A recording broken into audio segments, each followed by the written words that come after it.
Ustadz, bagaimana kalau ada seseorang yang masih suka melakukan maksiat, tapi ibadahnya rajin? Kumaha teh?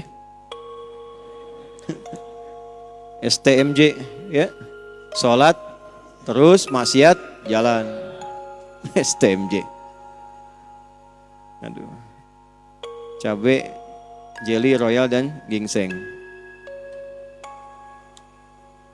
Dalam benak orang tersebut mengakui dosanya, tapi hal yang terberat dia tinggalkan yaitu maksiatnya. Apa yang salah dengan orang tersebut? Salahnya masih maksiat. Salahnya taubatnya tidak serius. Quran surah ke-4 ayat 17. A'udzubillahi minasyaitonirrajim. Bismillahirrahmanirrahim. Innamat taubatu 'ala Allahi lilladzina ya'maluna as-su'a bijahalatin thumma yatubuna min qarib.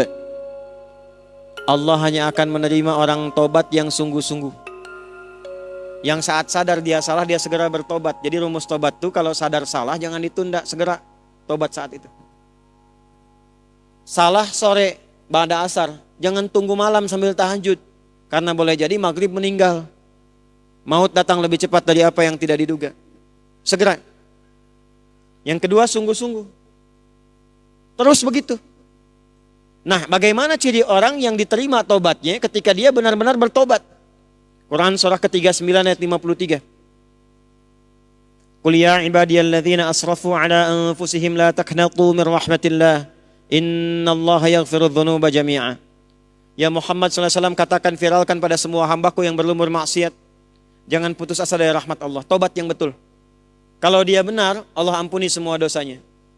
Ciri orang diampuni dosanya, maka semua kesalahannya akan tertutup, terjaga dia dari yang salah, dan berubah dia dengan perbuatan yang soleh. Jadi yang salah-salahnya hilang, yang solehnya yang muncul.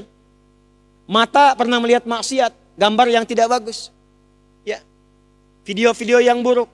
Tobat, di mana ciri diterimanya? Maka matanya sudah nggak suka lagi melihat yang salah, yang soleh yang dilihat, Quran yang baik-baik, itu tandanya. Dan dia nggak suka diarahkan kepada perbuatan yang pernah dia kerjakan sebelumnya. Dengar aja udah nggak suka. Itu ciri orang tobat diterima. Makanya setiap kita temukan kalimat taba, seringkali umumnya disusulkan dengan kalimat faman taba wa aslaha. Ya, dia bertobat dan dia berbuat islah. Itu cirinya. Karena itu jangan putus asa dari tobat. Kalau sekarang ditobati ada maksiat lagi, tobat lagi. Terus tobat, terus. Sampai hati Anda merasa lelah dan mulai kemudian tunduk untuk bertobat kepada Allah Subhanahu wa taala. Jangan putus asa dari tobat. Ya, mudah-mudahan saat wafat ajal tiba dalam keadaan sedang bertobat kepada Allah Subhanahu wa taala. Yang ketiga yang paling cepat begini. Kalau masih terfikir berbuat maksiat, kata para ulama, bayangkan saat akan berbuat maksiat itu wafat. Wafat.